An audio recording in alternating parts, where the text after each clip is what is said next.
ወይ ቤዝዬ እች ልጅ እኮ አሰቃየቻት። ፈተናዋ በዛ የኔ ምስኪን። አሁንስ ተሰቃየች። እግዚአብሔርን እቺ ክፋት በደሟ የተቀላቀለ ሰው ማለት ነው። ከህይወታቸው ምንጥቅ ካላለች አሁንም ድረስ ማመሰቃቀሏን አታቆምም። እና የዛሬ ደግሞ በቃ በታሪክም ተሰምቶ የማይታወቅ ማለት አሳማኝ ያልሆነ ነገር። እንዴት አይነት ነው?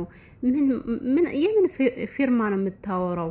ጭራሽ ተገብተናል እኮ ነው ያለቻት። እንግዲህ ተገብተናል የሚልን ዜና እየነገረቻት ደስተኛ እንድትሆኑ ነው የምፈልገው ትላለች። እና ሴራ ተንኮል ከጭንቅላቷ የበቀለ ሰው ብትሆን የሆነ ናት። እውነት ለመናገር ሰላም ሰላም ቤተሰብ እንዴት ናችሁ? ሰላማችሁ ይብዛልኝ።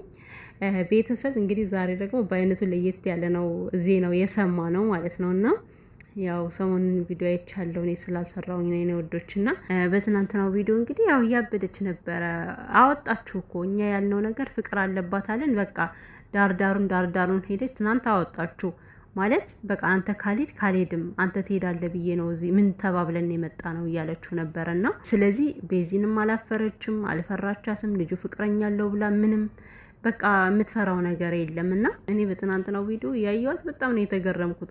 ሁኔታዋ ሁሉ ማለት በዛን ያክል በኮንፊደንስ ተሞልታ በቃ እሱ ከሄደ ሄዳለው እያለች ስታወራ ምናምን እና የዛሬው ደግሞ በጣም ለየት ይላል። በጣም ታሪክ የሚያስብል ነገር ነው።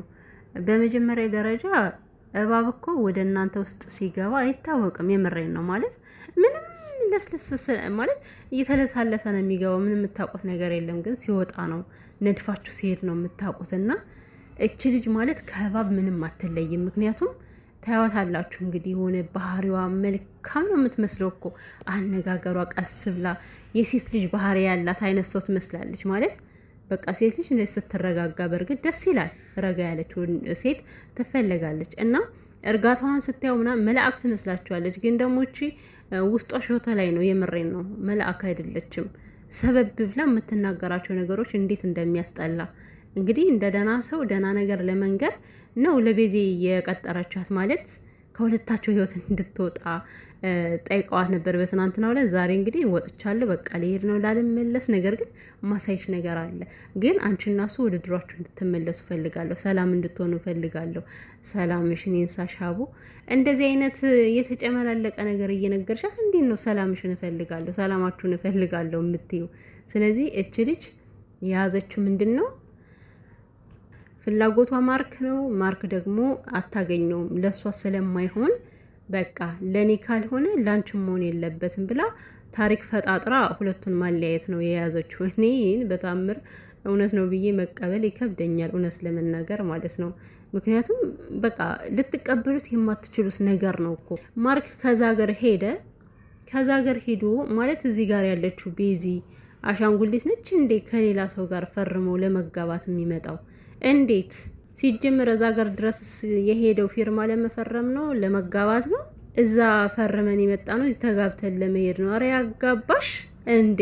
እቺ ልጅ እኮ አቃጥላ ልደፋን ነው እንዴ? ቆስሯ ምንድን ነው ግን? እግዚአብሔርን እኔ አሁን ቤዚ ማለት ነው እኔ ከምነግራችሁ በላይ በጣም ነው አንጀቴን እየበላችሁ እያሳዘነችኝ ያለችው። ምክንያቱም እኛ እንደ ተመልካች ስንመለከተው ያን ያክል አይደለም ስሜቱ። ቤተሰብ ግን ፍቅረኛው ናችሁ ስታዩት ደግሞ በጣም ነው የሚከብደው፣ ልብ ነው የሚሰብረው። ለወደፊቴ ብላችሁ ያሰባችሁት ወንድ፣ እጅግ የምትወዱለት የምትሳሱት ወንድ እንደዚህ አይነት ነገር ሲመጣ በየቀኑ የምሰማቸው ነገሮች ልባችሁን ነው የሚሰብሯችሁና አሁን ለቤዚ ማዝነው በቃ በየጊዜው ከሷ የምትሰማቸው ቃላቶች አሁን በትናንትናው ዕለት በቃ አለ አይደለ ምን ተባብለን የመጣን ምናምን ስትል ቤዚ ሌላ ስሜት እንደሚሰማት እኔ ለራሴ ገመትኩኝ። አስቡት እንግዲህ ከትናንትናው የባሰ ደግሞ ዛሬ ጭራሽ ተጋብተናል ብላ ቁጭ አለች ማለት ነው። እና ተጋብተናል የሚልን ያክል ዜና እየነገረቻት ደግሞ ተስማምታችሁ እንድትኖሩ ነው ፍላጎት ትላለች ማለት ነው።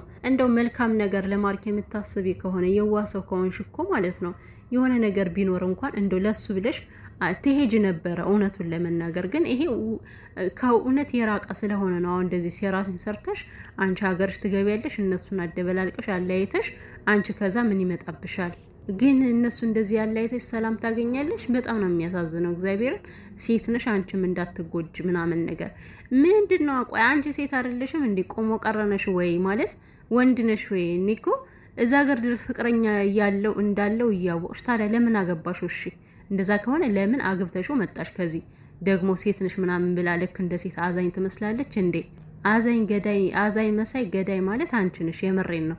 በአንድ በኩል ደስታ እየነገሩ በአንድ በኩል ደግሞ መግደል በጣም ነው የሚያስጠላው። እግዚአብሔርን ቤዚ በጣም የዋህ ሰው ነበረች። እንደዚህ የምትጎጃት ልጅ አይደለም የነበረች። እግዚአብሔርን ግን እኔ እንጃ በጣም ነው የተጫወተችባት።